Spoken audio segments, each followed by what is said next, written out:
ini itu semua karena kebaikan dan anugerah Tuhan yang terus dicurahkan di dalam setiap kehidupan kita. Puji nama Tuhan.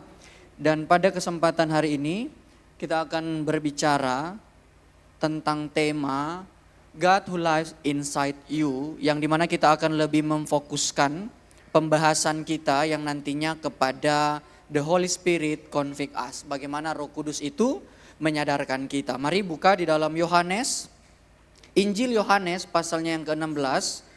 Injil Yohanes 16 ayat 7 sampai ayatnya yang ke-11. Yohanes pasal 16 ayat 7 sampai ayatnya yang ke-16. Kalau saudara dapat boleh katakan amin. Nanti saya baca ayat 7, saudara membaca ayat 8, kita bergantian seterusnya, dan ayat 11 kita baca bersama-sama.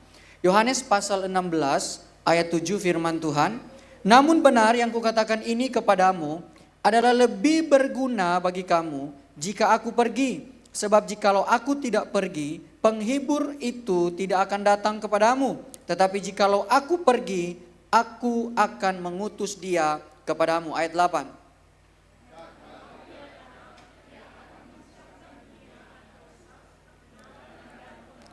Akan dosa karena mereka tetap tidak percaya kepadaku. 10.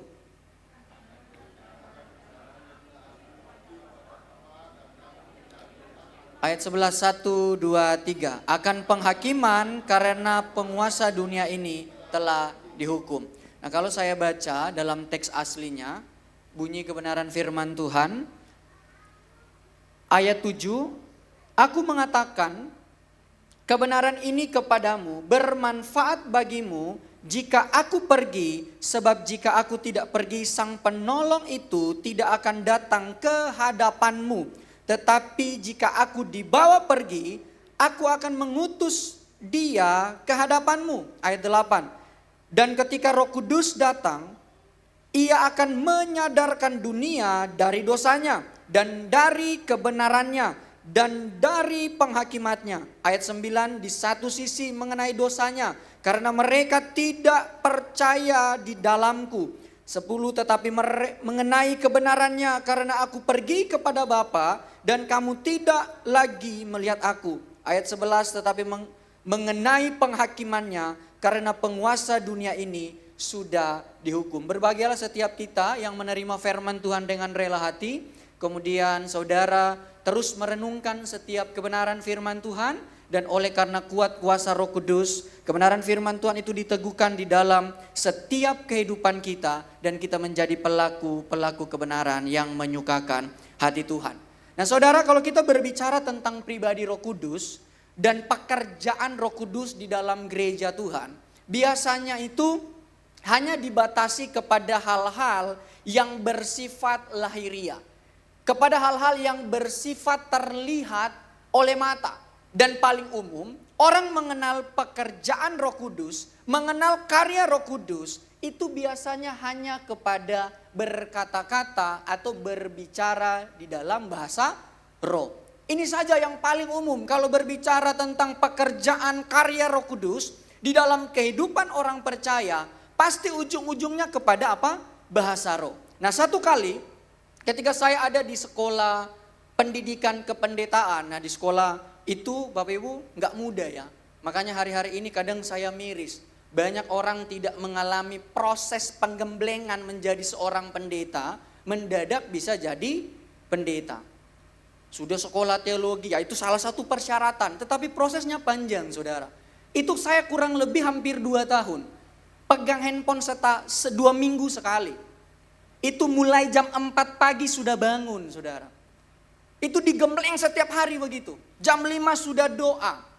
Pagi-pagi sudah masuk kelas. Belajar sampai siang, makan baru mau istirahat, dipanggil lagi kerja.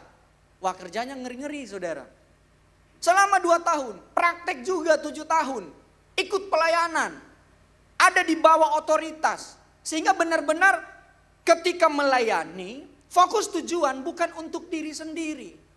Ya ditambah juga saya disiplin dengan bagaimana harus memperlengkapi diri. Bahkan saya bersyukur dalam banyak kesempatan Tuhan itu mengizinkan ada di dalam satu kelompok atau kelas-kelas yang mempelajari kekristenan itu secara mendalam saudara. Nah, salah satunya tentang Roh Kudus. Nah, satu kali ketika kita ada doa menanti atau memperingati, ya saya katakan kita ini bukan ada lagi di momen menanti pencurahan Roh Kudus. Itu keliru ya. Kita ada di apa? Memperingati peristiwa pencurahan Roh Kudus, kalau mau detail, pada hari Pentakosta. Jadi kita sementara memperingati saudara, tidak menanti lagi karena sudah dicurahkan 2000 tahun yang lalu. Nah, satu kali di hari keempat atau hari kelima, ada seorang anak muda, dia seorang, ya bisa dibilang anak gembala besar ya, bukan besar badannya tetapi dinilai dari banyak jemaatnya. Biasa kan seperti itu, kalau gembala besar dinilai dari banyak jemaatnya, seberapa besar gedung gerejanya. Anak ini tiba-tiba datang kepada saya, kemudian dia bilang begini, "Kak, saya kayaknya tidak punya Roh Kudus dalam diri saya." Loh, terus saya kaget. Kenapa kamu bisa seyakin itu tidak punya Roh Kudus? Dia bilang, sejak hari pertama, ya kurang lebih hari ketiga, empat atau kelima, saya lupa pastinya. Dia bilang hanya saya saja itu yang tidak berkata-kata di dalam bahasa roh. Bahkan dia sampai ketakutan saudara.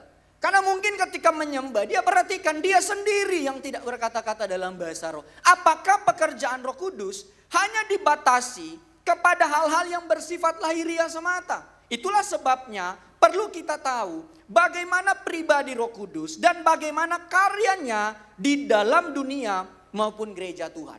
Nah, Roh Kudus itu dikaruniakan kepada orang percaya sesuai dengan karya Kristus yang telah diselesaikan. Ini tujuan pemberian Roh Kudus di dalam kehidupan orang percaya, di dalam kehidupan gereja Tuhan. Nah, Roh Kudus itu bukan karya terpisah saudara. Bahkan Yesus berbicara ini sebelum penyalipan, dan bahkan sesudah penyalipan, dan bahkan saat dia naik ke surga, Yesus bilang apa? Tunggu di Yerusalem sampai aku memperlengkapi engkau dengan kuasa dari yang maha tinggi. Jadi tidak terpisah saudara.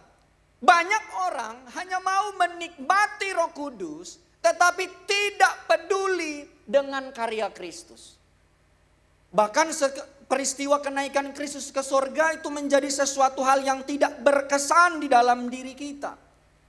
Kenapa saya bilang tidak berkesan? Gereja merayakan Natal dengan meriah. Gereja merayakan Paskah dengan meriah. Tetapi ketika apa? Peristiwa kenaikan, gereja anteng-anteng aja saudara. Padahal pada peristiwa kenaikanlah Yesus memberikan satu mandat yang akan menjadi tugas tanggung jawab gereja yang tidak dapat dilakukan kalau Roh Kudus tidak menyertai dan memberdayakan gereja Tuhan. Amin. Ini pemberian Roh Kudus. Dan ketika Roh Kudus diberikan kepada orang percaya, itu tidak dapat dipisahkan dari apa yang Yesus sudah selesai kerjakan di dalam dunia.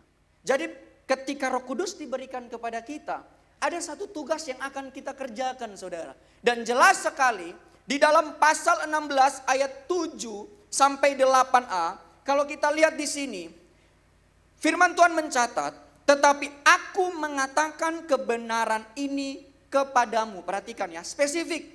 Kepadamu. Bermanfaat bagi kamu jika aku pergi. Sebab jika aku tidak pergi, Sang Penolong itu tidak akan datang ke hadapanmu. Ini berbicara sebuah relasi. Bukan hanya sekedar peristiwa sejarah yang hanya kita peringati. Tetapi benar-benar penting di dalam kehidupan orang Kristen. Dan bahkan di dalam Kisah Para Rasul, Lukas itu menggunakan kata ketika Roh Kudus turun, itu menggunakan kata Roh Kudus itu bertahta. Bukan hanya tinggal, tetapi bertahta di atas kehidupan murid-murid. Jadi di hadapanmu, kemudian dikatakan tetapi jika aku dibawa pergi, nanti di garis bawah ya, kenapa Yesus bilang aku dibawa pergi, aku akan mengutus dia ke hadapanmu. Jadi melalui ayat ini, jelas sekali saudara, menerima Roh Kudus pertama harus melalui yang namanya peristiwa kenaikan Kristus. Ini satu serangkaian karya yang tak diputuskan. Dan betapa lebih penting lagi, dikatakan Roh Kudus itu dikhususkan bagi murid Kristus. Jadi jangan pernah berharap saudara menerima Roh Kudus di dalam hidupmu tanpa pernah engkau menjadi murid Kristus. Hanya Bapak Gembala bilang jangan jadi Kristen lontong mie katanya. Nggak pakai lontong, nggak pakai mie. Ya nanti kalau Bapak Ibu penasaran bisa tanya Bapak Gembala atau lihat khotbah Bapak Gembala tentang Kristen lontong mie, itu menarik saudara ya. Kelihatan Kristen tapi bukan Kristen. Seorang murid Kristus adalah orang-orang yang benar-benar dididik melalui pengajaran Kristus, adalah orang-orang yang cara hidupnya meneladani pribadi Kristus. Sehingga ketika seorang menjadi murid Kristus, dikatakan di sini hanya mereka yang menjadi murid Kristus yang dapat menikmati pengalaman secara pribadi dengan Yesus dan menerima pemberian yang namanya Roh Kudus.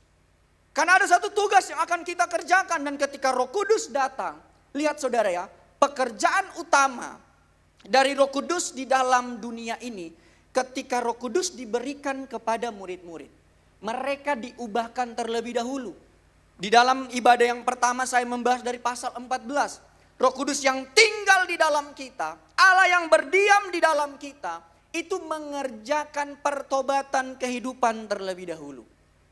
Ada pertobatan di sana, bukan hanya sekedar emosional dalam ibadah, hal-hal yang manifestasi, hal-hal yang bombastis dan luar biasa. Tetapi adakah perubahan pertobatan di dalam kehidupan kita saat Roh Kudus tinggal di dalam kehidupan kita. Sehingga ketika saudara dan saya beres terlebih dahulu, dosa kita diampuni. Kita diberikan kehidupan yang kekal. Maka melalui Roh Kudus yang tinggal di dalam kehidupan kita menyadarkan dunia tentang perbuatan mereka yang salah. Dan Yesus berkata di dalam ayat 8a, dan ketika Roh Kudus datang, ia akan menyadarkan saudara. Roh Kudus di sini menggunakan kata sebagai parakletos. Para rabi itu mengatakan penolong, ya penolong yang disebut dengan parakletos itu memiliki pengertian advokat atau seseorang pembela ketika ada di hadapan hakim. Kemudian advokat ini membela tersangka yang sudah diputuskan bersalah. Nah, Roh Kudus itu membela saudara.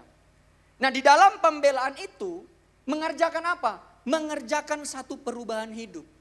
Orang kalau sudah dibela dari kesalahannya, terus masih melakukan hal yang sama, itu sebuah tindakan yang kurang bijaksana.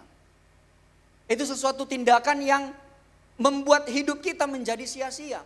Sehingga ketika kita sudah dibela dari setiap kesalahan kita, maka Roh Kudus membawa pertobatan dan perubahan hidup.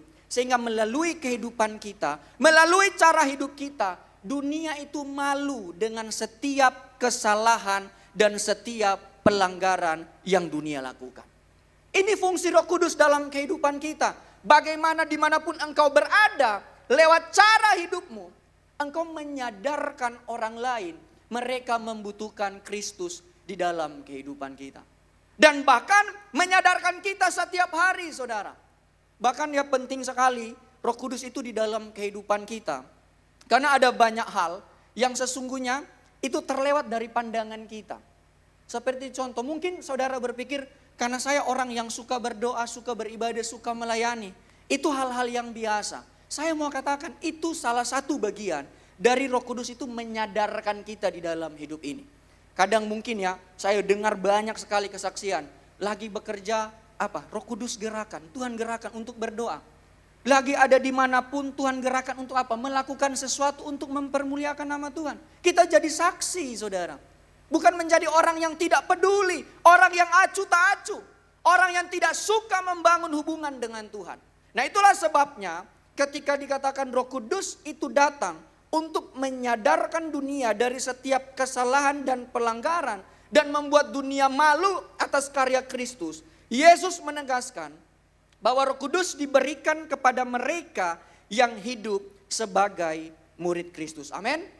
Kalau saudara belum menjadi murid, mustahil kita menerima Roh Kudus dalam kehidupan kita. Bahkan itulah sebabnya di gereja kita menekankan betapa pentingnya pemuridan hari-hari ini. Khotbah-khotbah yang berpusat kepada Kristus, khotbah-khotbah yang mendorong jemaat Untuk apa? Menjadi serupa dengan Kristus. Memiliki gaya hidup seperti dengan Kristus. Nah, mereka yang mengalami perjumpaan pribadi dengan Kristus itu dibentuk oleh ajarannya. Bagaimana setiap firman itu terus membentuk kehidupan kita. Mengubahkan kehidupan kita. Dan tidak sampai di situ, saudara. Ketika hidup kita dibentuk dan diubahkan, kita menjadi pelaku kebenaran firman Tuhan yang setia. Di dalam kehidupan para murid, Roh Kudus bekerja menyatakan kesalahan, menyatakan kelemahan dan kekurangan.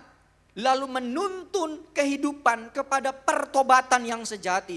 Berbalik dari jalan dosa yang menuju kebinasaan kepada kehidupan dalam kebenaran Kristus yang membawa hidup kekal. Sehingga kita perlu refleksikan Injil, saudara. Ketika Roh Kudus menyingkapkan dosa untuk menuntun jiwa bertobat, berjalan dalam Kristus dan masuk kepada keselamatan kekal.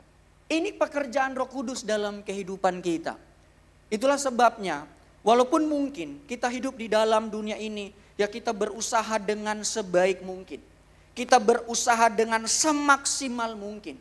Tanpa Roh Kudus yang ada dalam kehidupan kita, mustahil saudara bisa konsisten melakukan kebaikan. Dan perbedaan kebaikan orang yang ada Roh Kudus dengan orang-orang yang tidak punya Roh Kudus. Kelihatan kan kebaikannya sama, betul? Kelihatan sama. Kita memberi, mereka juga memberi. Yang membedakan ketika saudara melakukan kebaikan dengan tuntunan Roh Kudus, di sana akan membawa jiwa-jiwa kepada pertobatan. Di sana akan membawa orang berjalan dalam Kristus. Dan pada akhirnya masuk kepada keselamatan yang kekal yang dikaruniakan oleh Kristus. Maka refleksi Injil pada kesempatan sore hari ini. Ketika Roh Kudus tidak datang, Roh Kudus tidak datang sekedar membalut dosa dengan kesalehan, tetapi menghancurkan pemberontakan dan menuntun jiwa kepada keselamatan. Namun saudara, saya perlu katakan, hari-hari ini Roh Kudus sering dipandang hanya sebagai pelengkap rohani yang emosional dan bombastis dalam perjalanan iman saudara dan saya.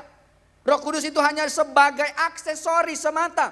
Padahal Roh Kudus diberikan sebagai penolong yang berkuasa untuk memenuhi dan memimpin kehidupan saudara dan saya. Sebab saudara harus menyadari bahwa dengan kekuatan yang kita miliki hari ini, dengan apa yang kita punya, sesungguhnya tidak sanggup untuk hidup berkenan di hadapan Allah.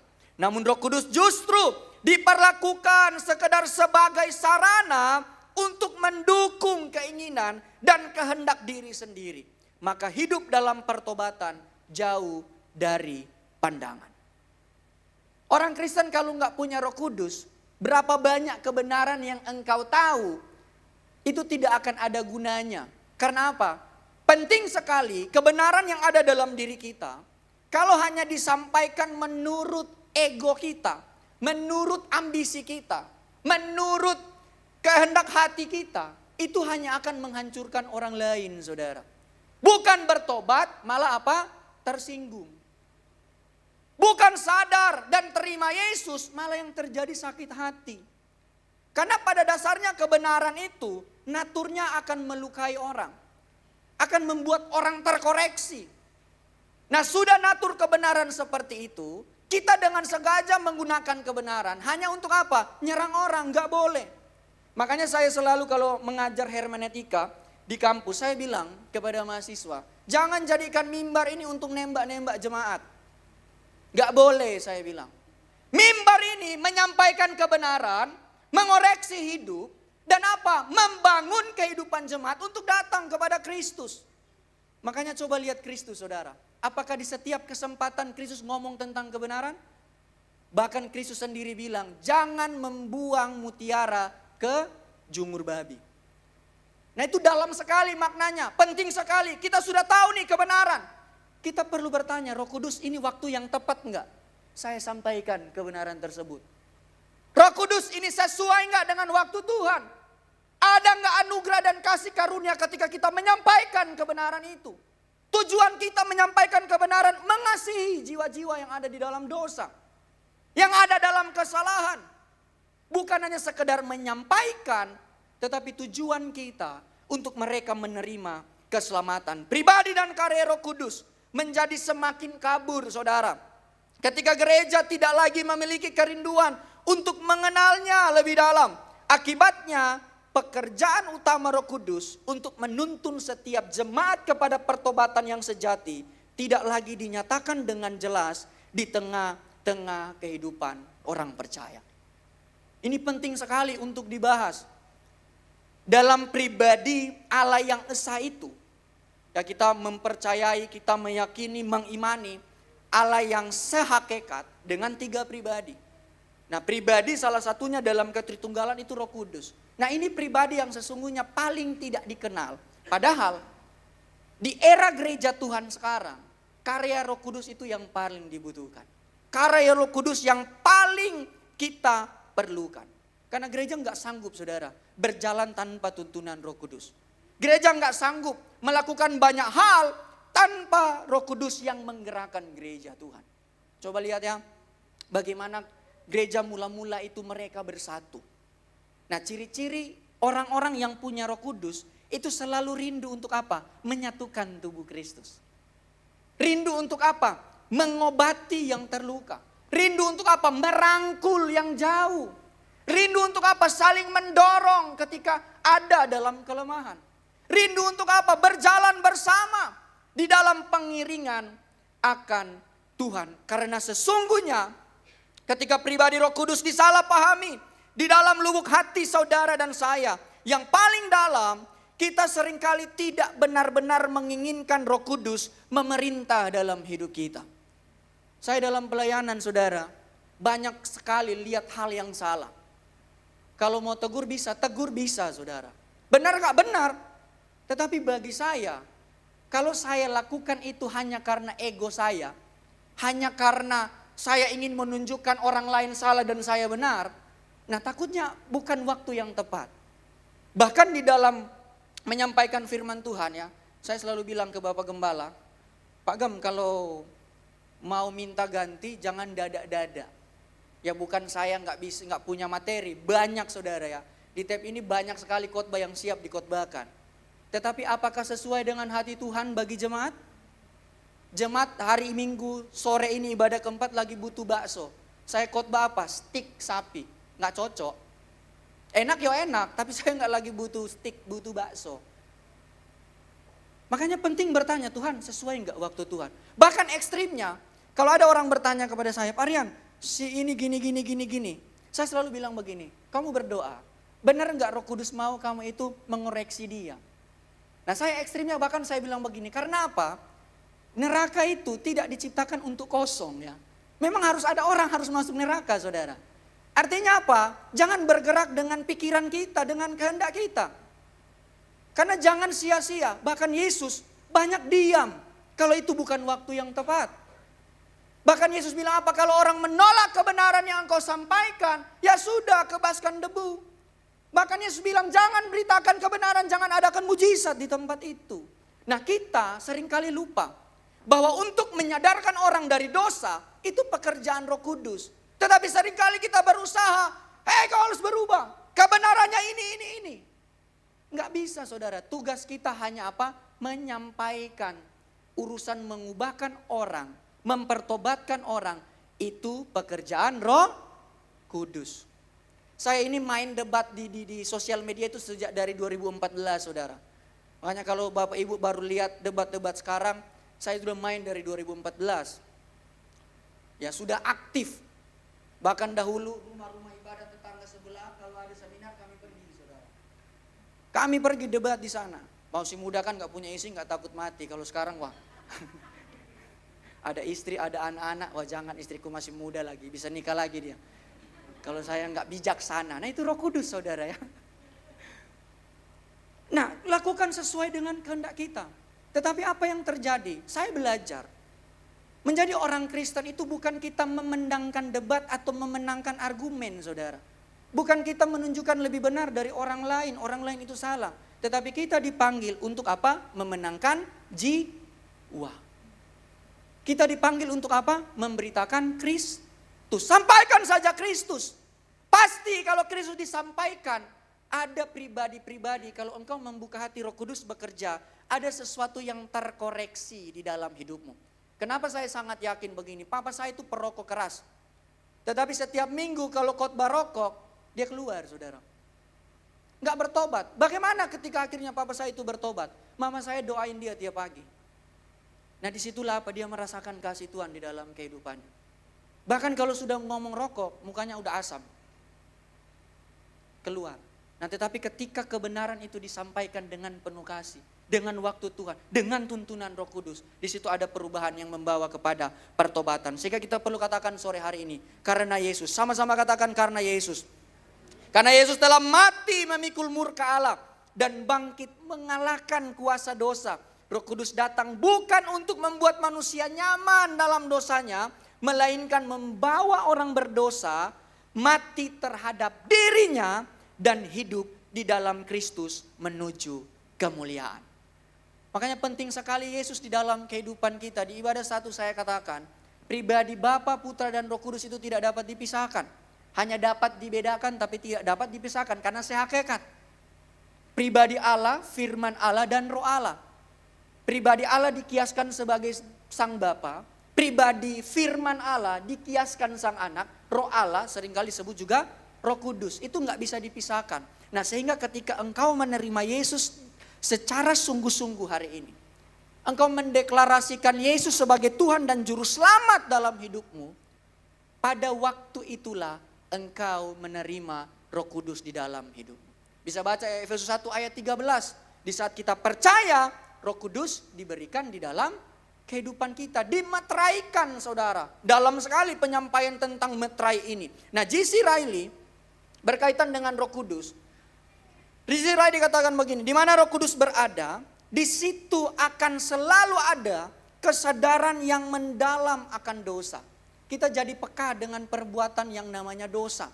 Kita akan selalu disadarkan serta pertobatan yang sejati atas dosa tersebut. Tidak lagi terikat dalam dosa yang lama. Kalau suka tipu tidak jadi penipu terus-terus saudara. Suka melukai orang tidak menjadi apa orang yang dengan sembarangan melukai. Tidak menjadi batu sandungan. Mungkin dulu kehidupan kita suka jadi batu sandungan. Kalau Roh Kudus ada dalam hidup kita, kita bergerak kepada apa? Pertobatan yang sejati, memastikan kesadaran akan dosa adalah tugas khusus daripada Roh Kudus. Ini indah sekali. Itulah sebabnya kalau hari ini saudara boleh melayani, boleh melakukan kebaikan demi kebaikan untuk kemuliaan bagi nama Tuhan. Percayalah, itu bukan karena saudara mampu. Itu bukan karena kebiasaan. Itu bukan karena kehebatan. Itu bukan karena gaya hidup saudara. Melainkan apa? Roh Kudus yang bertahta di dalam hatimu. Amin. Makanya bersyukur kalau hari ini dalam setiap kehidupanmu engkau dapat melakukan hal-hal yang mempermuliakan Tuhan. Itu karena sesungguhnya dorongan Roh Kudus di dalam setiap kehidupan kita. Saya selalu bilang, tidak mudah ketika kita datang seperti sore hari ini beribadah saudara. Ini bukan karena jadwal semata, bukan karena tugas melayani, bukan karena ibadah keempat saya selalu ibadah keempat. Bukan karena itu saudara. Itu semuanya karena apa? Ada dorongan Roh Kudus untuk engkau datang beribadah pada kesempatan hari ini. Kenapa saya sangat yakin? Saya banyak sekali kenal orang. Ya memang secara materi mereka berlimpah diberkati. Tetapi apa? Mereka bangga tidak datang ke gereja. Saya sudah 12 tahun gak ibadah Barian. Saya udah 25 tahun, bangga saudara. Kenapa? Karena gak ada Roh Kudus yang menyadarkan dalam hati mereka.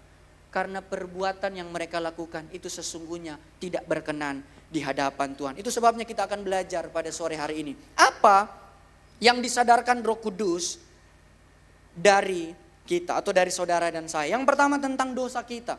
Di dalam Yohanes 16 ayat 9, firman Tuhan katakan begini dalam teks asli. Di satu sisi mengenai dosanya. Dosa siapa saudara? Dosa dunia. Dosa setiap orang. Ya karena kita hidup jatuh dalam dosa. Kenapa dosa itu? Karena mereka tidak percaya di dalamku. Biasanya kalau kita berbicara dosa di dalam gereja Tuhan, itu seputar pelanggaran moral, betul? Dosa itu apa? Jangan mencuri, jangan membunuh, jangan bersaksi dusta, jangan berzina, jangan mengingini kepunyaan orang lain, dan lain-lain sebagainya. Itu dosa. Yang kita pandang dosa seperti itu. Ternyata Yesus pernah mengajarkan ketika Roh Kudus itu diberikan, ternyata ada dosa yang sebenarnya ini merupakan akar dari perbuatan dosa lainnya. Apa? Tidak percaya di dalam Yesus. Yohanes menggunakan kata eis eme. Eis eme itu satu progres, saudara. Jadi percaya kepada Yesus itu bukan satu keadaan. Hari ini saudara sudah percaya, besok tanpa kekuatan daripada Roh Kudus, saudara mustahil untuk percaya kepada Yesus. Kenapa? Coba ketika doa Anda, Tuhan jawab tidak. Masih nggak mau percaya. Bergumul sakit penyakit sekian tahun, masih nggak mau percaya sama Tuhan. Sudah sekian tahun bergumul, belum punya anak, belum dikasih keturunan. Masih nggak saudara mau percaya pada Tuhan? Nah itulah sebabnya Yohanes menggunakan kata eis eme ini untuk menunjukkan bahwa percaya di dalam Kristus itu bukan satu keadaan, tetapi sebuah proses perjalanan iman. Amin. Dan dosa yang paling besar ternyata yang Yesus sendiri ajarkan ketika kita hidup di dalam dunia ini, ketika tidak ada percaya dalam kehidupan kita. Dan ini yang dilakukan oleh orang-orang yang menolak Yesus pada waktu itu. Ketika mereka menolak tentang siapa Yesus. Mereka tidak percaya kepada apa yang Yesus katakan, apa yang Yesus beritakan. Sehingga mendorong mereka kepada perbuatan-perbuatan yang tidak berkenan kepada Tuhan. Nah satu kali saudara, berkaitan dengan ketidakpercayaan ini. Nah dalam namanya ya, kita semua pasti punya pergumulan. Ya saya pun sebagai hamba Tuhan ada pergumulan. Nah satu titik, saya rasa tuh saya biasa-biasa saja. Tapi ternyata di satu malam dalam perenungan saya, di situ Tuhan ingatkan, saya itu sudah berdosa. Berdosa dalam hal apa? Ternyata saya sudah gak percaya Tuhan sanggup tolong saya. Ini halus sekali saudara. Dan kita seringkali ada dalam keadaan ini. Mungkin kita bisa menang atas apa? Dosa berbohong, dalam persinahan, bersaksi dusta dan lain sebagainya. Tetapi seringkali kita mudah terjatuh di dalam dosa ketidakpercayaan Tuhan sanggup tolong kita. Makanya saya bersyukur Tuhan sering kirim orang-orang yang ada di sekitar saya. Menguatkan, udah Pak Rian, percaya. Kamu harus percaya, kamu harus serahkan kepada Tuhan. Nah disitulah apa? Membuat saya kembali kepada jalan yang Tuhan inginkan. Nah ketidakpercayaan itu akan membawa sesungguhnya kepada kebinasaan saudara. Membuat orang semakin mundur dalam mengiring akan Tuhan. Kalau saudara lihat gambar ini, peristiwa air bah, ketika Nuh bilang, ya Tuhan kasih anugerah kepada Nuh. Coba lihat ya, kalau bukan Tuhan, Nuh pasti juga tenggelam dengan air bah. Ya kalau baca pasal 6, karena kasih karunia, anugerah, Nuh itu dapat hidup berjalan dengan Allah. Jadi pemberian roh Allah itu penting dalam kehidupan kita. Nah firman Tuhan datang kepada Nuh. Nuh sampaikan, ada gak yang percaya saudara? Diketawain Nuh sama orang-orang waktu itu. Dan akibat ketidakpercayaan mereka, mereka binasa, tenggelam oleh air bah. Nah ketidakpercayaan membuka pintu bagi dosa lainnya. Sebab saat manusia berhenti memandang kepada Kristus, ia mulai memandang dirinya sendiri sebagai pusat kehidupannya. Inilah akar dosa sejak manusia jatuh. Keinginan hidup terpisah dari Allah, menentukan jalan sendiri tanpa bergantung penuh kepadanya. Nah pada bagian ini saya banyak sekali diberkati dengan kesaksian-kesaksian jemaat di tempat ini. Secara pencapaian orang-orang hebat. Tetapi apa? Mereka selalu menyandarkan diri kepada Tuhan. Ada satu kubu doa kemarin ya, ketika saya diminta melayani. Saya mendengar kesaksian dari tuan rumah. Dia bilang begini, saya gak mau cerita tentang bagaimana Tuhan tolong. Tetapi saya mau katakan hari ini, kalau saya bisa seperti ini, itu semua karena Tuhan. Langsung saya bilang, wah tidak gampang. Karena ada orang OKB, orang kaya baru, petantang-petentengnya minta ampun saudara ya. Nah kalau OKL, orang kaya lama itu, lebih apa? Lebih santai mereka. Baru naik jabatan sedikit, sudah memandang orang lain lebih rendah. Baru tahu sedikit, sudah merasa sok paling tahu. Sudah merasa paling benar, sudah merasa paling banyak tahu. Ini seringkali terjadi. Nah sehingga perlu hari ini, kita membiarkan Roh Kudus memeriksa hati saudara. Mungkin secara lahiriah hari ini, saudara datang di tempat ini beribadah. Kita tetap melayani, ada pemain musik, saya berkhotbah. Kemudian ada pelayan-pelayan yang lain, saudara menjadi pemuji Tuhan. Kita tetap terlihat rohani. Tetapi di dalam hati kita ternyata ada area-area yang belum percaya kepada Yesus. Ada kekhawatiran yang lebih besar daripada iman. Ada ketakutan yang lebih kuat daripada pengharapan kepada Kristus. Ada keinginan hidup menurut kehendak diri sendiri tanpa penyerahan penuh kepada Tuhan. Mari kita periksa hati kita. Benar enggak?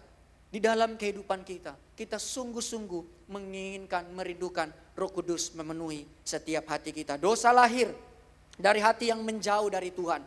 Iman memudar, diri sendiri ditinggikan. Ya kalau orang enggak punya Roh Kudus gampang tinggi hati, gampang meninggikan diri. Ciri-cirinya apa? Kalau setiap ketemu selalu membangga-banggakan pencapaian. Tidak pernah membanggakan Kristus. Kelihatan kok orang itu bersaksi kalau lagi pamer tentang pencapaian. Atau dia lagi mempermuliakan Kristus. Kalau mempermuliakan Kristus nggak sanggup untuk cerita. Belum cerita udah nangis. Coba ya Bapak Ibu ya. Kalau mau saksi betapa waduh sungguh Tuhan sangat tolong. Nggak sanggup mau ngomong saudara. Tetapi lihat orang kalau tinggi hati nggak punya Roh Kudus. Saya sudah melakukan ini saudara. Saya sangat berpengalaman dalam pelayanan. Sudah banyak yang saya lakukan. Saya pendidikannya tinggi. Kalau orang punya Roh Kudus nggak seperti itu. Karena kita tahu semakin banyak yang Tuhan percayakan, semakin tidak layak kita di hadapan Tuhan. Kita bersyukur untuk itu semua. Ya itulah sebabnya penting sekali Roh Kudus di dalam kehidupan kita agar menyadarkan kehidupan kita dari setiap dosa kita. Yang kedua, tentang apa yang disadarkan Roh Kudus dari kita, itu berbicara tentang kebenaran kita saudara. Singkatnya dalam bagian ini, orang-orang pada waktu itu khususnya ahli-ahli Taurat, orang Farisi, mereka sangat hebat dengan firman Tuhan. Sangat tahu tentang kebenaran. Tetapi apakah ketika mereka berhadapan dengan Kristus, firman Tuhan dijadikan acuan sebagai tolak ukur atau tidak? Jawabannya tidak, saudara. Sehingga ketika Yesus mengklaim, Yesus menyatakan dirinya sebagai anak Allah, mereka mengatakan apa? Orang ini layak dihukum. Ini penghujatan. Mendirikan kebenaran diri sendiri. Yesus pantas mati. Tetapi ketika kebenaran dunia itu ditegakkan, Allah memiliki keadilan. Ya di sini di kaiosune yang digunakan bukan aletheia. Di kaiosune itu penekanan kepada kebenaran, kepada keadilan. Nah ketika dunia menegakkan kebenaran, dunia merasa mereka adil. Allah menegakkan keadilannya dengan apa? Membangkitkan Yesus dari kematian dan menyambutnya kembali ke kemuliaan kekal yang dimiliki Yesus. Artinya apa? Ketika Yesus mati, mereka merasa benar kan kita? Dia bukan anak Allah, dia bukan Mesias. Tetapi justru di tengah kebenaran yang dunia sementara tegakkan, di situ Yesus atau Allah sendiri membuktikan bahwa sesungguhnya kebenaran yang ditegakkan dunia adalah kebenaran yang fana. Yesus adalah kebenaran kita. Yesus dibenarkan oleh Sang Bapa, kita dibenarkan di dalam Yesus dan diundang hidup di dalam kebenaran Allah. Kalau kita lihat ilustrasi ini saudara, ini yang jadi kebenaran dunia seperti ini. Banyak orang suka berdebat kiri dan kanan, ini 6, ini 9. Mana yang benar saudara, 6 atau 9? Kalau ada yang bilang dua-duanya benar, dua-duanya salah. Karena mereka nggak sepakat mau lihat dari mana. Nah makanya penting sekali firman itu dalam kehidupan kita. Alkitab itu dijadikan standar kebenaran. Karena kalau kita mau ngomong kebenaran, wah semua ini punya kebenaran yang macam-macam. Bahkan di dalam dunia pendidikan, teologi, banyak orang merasa dia benar padahal kurang baca saudara. Ya seringkali itu kalau saya ngajar ada mahasiswa yang ngotot berdebat, padahal dua-duanya itu kurang referensi. Ternyata dia belum baca ini, si ini belum baca ini. Seperti perdebatan tentang Roh Kudus. Oh Roh Kudus itu pekerjaannya sudah selesai. Satu bilang enggak masih jalan. Nah itu berkelahi dari berabad-abad sampai sekarang enggak selesai saudara. Nah tetapi bagaimana kalau kita mau melihat itu. Kenapa dia memandang begitu? Nah itu kalau kita punya Roh Kudus seperti itu. Lihat orang salah kita cari tahu. Kenapa kok dia bisa salah? Bukan langsung apa? Menyatakan dia salah saya benar saudara. Nah ketika tanpa disadari kebenaran yang sering kita buat, yang kita bangun, itu seringkali membentuk ukuran kebenaran hanya berdasarkan apa yang kita rasa benar. Kebenaran rasa-rasanya. Kebenaran yang diterima banyak orang. Atau sesuai dengan keinginan hati kita. Kalau enggak sesuai saya tolak. Kalau yang ngomong bukan golongan saya, sekalipun benar, saya pasti tolak. Kenapa? Memandang kebenaran itu dari suka dan tidak suka. Tetapi kalau dari golongan dia, salah pun dia bilang apa? Oh iya, itu ada benarnya. Padahal salah semua, saudara. Ada benarnya, kalau salah semua ada benarnya, dari mana kita bisa cari? Dilihat dari berdasarkan kelompok, akibatnya saudara dan saya lebih mudah mengikuti kebenaran versi diri daripada tunduk sepenuhnya kepada Kristus tanpa sadar. Kebenaran yang kita pegang sering kita paksakan, itu dapat melukai sesama, menimbulkan sandungan, merusak kasih dan hubungan, memecah kesatuan. Sebab kebenaran yang berpusat pada diri sendiri pada akhirnya hanya meninggikan ego manusia, tetapi kebenaran Kristus selalu membawa kasih yang memulihkan. Ini bedanya, saudara. Kalau ada Roh Kudus dalam kehidupan kita, saat kita berbicara kebenaran, itu selalu disertai kasih yang memulihkan. Orang yang jatuh dalam dosa merasa dipulihkan. Bukan merasa lagi dikuliti dosanya. Lagi dipermalukan di depan umum akibat kesalahannya. Ada kasih yang memulihkan, menopang kelemahan, merangkul yang terluka, dan mempersatukan umat Tuhan untuk kembali di dalam kasih Allah. Amin. Karena itu, biarkan Roh Kudus memeriksa hati saudara dan saya hari ini. Apakah sungguh kita itu hidup di bawah kebenaran Kristus? Atau kita ternyata sering membangun kebenaran versi diri kita sendiri. Sekalipun apa? Menggunakan firman Tuhan. Firman Tuhan dijadikan apa? Cambuk, saudara, hanya untuk melukai. Bukan dijadikan tali yang mengikat orang-orang yang lemah dan jauh daripada Tuhan. Kebenaran diri lahir dari hati yang ingin ditinggikan. Namun kebenaran Kristus menghadirkan kasih yang memulihkan. Saat ego memecah dan melukai, Roh Kudus menuntun saudara, menuntunmu kembali tunduk kepada Yesus, Sang kebenaran sejati. Kemudian yang terakhir, apa yang disadarkan Roh Kudus dari kita?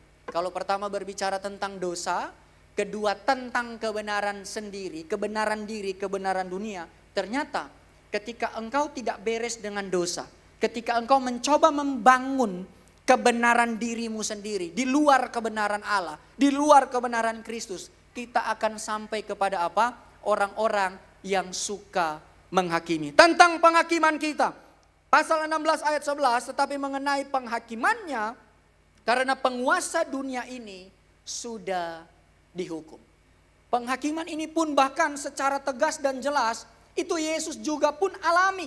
Karena ketika kuasa salib Kristus itu menang, penghakiman yang ditetapkan dunia bagi Yesus, Yesus dihakimi dengan tidak adil, saudara. Tidak ada bukti. Tidak ada saksi yang menguatkan tuduhan mereka. Justru menegakkan kebenaran pribadi dan ajarannya. Makanya saya, kalau menyiapkan firman Tuhan, saudara ya, makan ada yang tanya kepada saya, Pak Rian kok kenapa sering kutip teolog?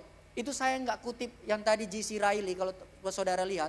Itu saya nggak ngambil Google, saudara ya. Saya bukan pendeta yang malas. Itu buku, saya ada bukunya. Kalau mau bukunya, saudara bisa baca, ini sangat bagus ya. Tapi dalam bahasa Inggris, judulnya The Person and the Work of Holy Spirit. Itu J.C. Riley itu bagus sekali mencatat tentang Roh Kudus. Ya kan hari ini banyak sekali gampang cari di Google, cari AI, terus klaim apa hasil belajar sendiri. Nah Roh Kudus nggak membuat kita jadi pengkhotbah yang malas. Makanya kalau di kampus ketika mengajarkan tentang tafsir Alkitab, saya bilang ada 2 syarat untuk menafsir Alkitab. Ada syarat pertama yang mutlak, tidak boleh diganggu gugat, bertobat dan penuh Roh Kudus. Yang kedua apa? Harus rajin. Karena jemaat ini sudah capek-capek datang, terus kita kasih apa? Sumber Google. Wah, mana main orang Medan bilang. Pulang ketika cek, oh ini sumber Google ternyata. Nah, penghakiman ini seringkali terjadi karena kita suka melakukan sesuatu yang tidak sesuai dengan apa yang Kristus katakan. Nah, penguasa dunia melalui ayat ini, ada 2 hal yang saudara bisa pahami untuk cara membaca ayat ini. Di sini Yesus bilang, tetapi mengenai penghakimannya, karena penguasa dunia ini sudah dihukum. Pertama, Yesus lagi ngomong, penguasa dunia ini, artinya kekuatan yang paling hebat, yang mengontrol dunia ini, ternyata melalui salib Kristus itu sudah dikalahkan, saudara. Artinya apa? Dikalahkan, tidak dapat lagi diandalkan. Nah, kalau penguasanya saja sudah kalah, tidak dapat diandalkan, betapa lebih fananya lagi kalau kita bergantung kepada dunia. Dunia tidak dapat menolong kita. Dunia tidak sanggup membebaskan kita dari yang namanya penghukuman kekal. Sehingga hari ini kita perlu bergantung sepenuhnya kepada Roh Kudus. Agar supaya apa yang kita lakukan, apapun yang kita kerjakan, apapun yang kita perbuat, itu disandarkan kepada karya salib Kristus sebagai bukti yang sah dan otentik bahwa penguasa dunia dan dunia ini tidak dapat menjadi juru selamat karena hanya Kristus yang berkuasa menyelamatkan kita. Siapa penguasa dunia hari ini yang masih bertahan? Semua mati, saudara. Hanya Kristus pribadi yang mati namun bangkit dan naik ke surga. Seperti ini seringkali kita ya. Kita suka memakai jubah kebenaran. Saya agak sulit ya cari ilustrasi gambar ini, tapi saya pakai gambar ini aja, saudara. Ya kita seringkali apa? Berdiri sebagai hakim. Tahu kebenaran, punya kebenaran. Tetapi sesungguhnya kita sementara menghakimi dengan tidak adil. Menghakimi dengan apa? Hanya sekedar untuk memuaskan ego kita. Memberi makan nafsu kita. Mempermuliakan hati kita yang selalu kita tempatkan di tempat terutama di dalam hidup ini. Manusia berdosa cenderung menghakimi berdasarkan apa yang terlihat di depan mata. Ada lihat orang gak benar sedikit, mulai kita cepat-cepat pengen koreksi, saudara. Memandang berdasarkan apa? Kekuatan, popularitas, penerimaan mayoritas dan kepentingan diri. Cenderung lebih cepat menghakimi daripada apa? Untuk memahami. Kita jadi orang Kristen yang reaktif, saudara. Ada orang salah sedikit, woi salah, woi dosa, woi masuk neraka. Kita reaktif. Bukan menjadi orang Kristen yang kalau dengar ada jemaat Tuhan, sesama orang beriman, jatuh dalam dosa, ada masalah, tidak datang lagi bergereja. Setidaknya apa? Kirim pesan, tolong doakan si ini enggak gereja. Kirim kemana? Ke kubu doa. Didoakan, saudara. Bukan cepat-cepat kita menghakimi. Kita mengatakan itu salah. Suka menghukum orang lain. Tanpa sadar saudara juga pantas dihukum. Karena hidup kita sesungguhnya sudah rusak akibat dosa. Maka hanya Kristus yang disalibkan dan bangkit. Sanggup menyelamatkan manusia. Di kayu salib kuasa dosa dihancurkan. Dan melalui kubur kosong. Kemenangan Kristus dinyatakan untuk selama-lamanya. Karena itu periksalah hati saudara hari ini.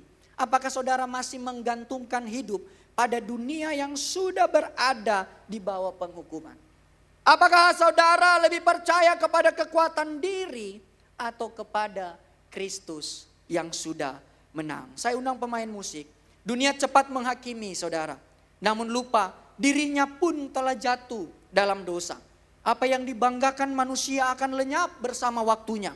Namun Injil menyatakan hanya Kristus yang menang dan sanggup menyelamatkan. Sehingga yang menjadi kekuatan Injil yang saudara dapat bawa pulang pada hari ini. Roh Kudus mengungkapkan gelapnya dosa manusia. Meruntuhkan kebenaran dunia yang fana. Dan melalui salib Kristus. Engkau yang berjalan menuju kebinasaan. Dipanggil kembali kepada kasih dan kehidupan yang kekal. Dominus omnium dedit, apostolis suis, potestatem evangelii, soli Deo gloria. Tuhan Yesus memberkati kita semua. Berikan tepuk tangan bagi Tuhan kita Yesus Kristus. Mari kita bangkit berdiri, saudara. Kita bersyukur buat kebenaran firman Tuhan pada hari ini. Di mana ketika Roh Kudus tinggal di dalam kita. Allah itu hadir dan bertahta di dalam kehidupan kita. Pribadi Roh Kudus itu menyadarkan. Ternyata ada banyak sekali dosa yang kita lakukan. Bahkan seringkali dosa itu dibalut dengan alasan kebenaran. Banyak sekali kebenaran yang kita ingin tegakkan. Tetapi ternyata kita hanya memanfaatkan kebenaran agar supaya kita terlihat benar dari orang lain. Dan bahkan pada akhirnya saudara, ketika dosa itu tidak pernah disadari. Kebenaran diri itu semakin ditegakkan hari demi hari. Secara kita enggak sadar, kita menjadi orang suka menghakimi. Kita menjadi orang yang suka melukai. Kita menjadi orang yang suka merusak hubungan di dalam gereja Tuhan. Itu sebabnya kita bersyukur hari ini. Ketika saudara percaya sungguh-sungguh kepada Kristus. Maka di saat itu juga Roh Kudus diberikan kepada kita. Di dalam setiap kelemahan kita. Mungkin ada waktu-waktu seakan-akan dosa itu terlewatkan dalam kehidupan kita. Mungkin kita jatuh di dalam dosa. Tetapi bersyukur kalau hari ini Roh Kudus ada di dalam kehidupan kita. Saat dosa itu mau mendekat, Roh Kudus sadarkan kita, waspada. Karena hidup kita bisa jatuh ke dalam dosa. Ketika Roh Kudus ada dalam kehidupan kita, mungkin sesuatu yang kita lihat itu benar. Tetapi Roh Kudus memberikan satu pengertian bahwa kebenaran yang engkau tegakkan harus membawa orang kepada pertobatan. Dan bahkan ketika engkau ingin memutuskan sesuatu salah, engkau melihat siapa kita, saudara. Sehingga kita dengan cepat-cepat menjatuhkan vonis kesalahan bagi orang lain. Itu sebabnya hari ini betapa penting Roh Kudus tinggal di dalam kehidupan kita. Karena hanya dialah tempat perlindungan kita. Dan sampai sedalam hati kita itu dikenal oleh Allah Roh Kudus. Amin. Amin. Haleluya. Haleluya.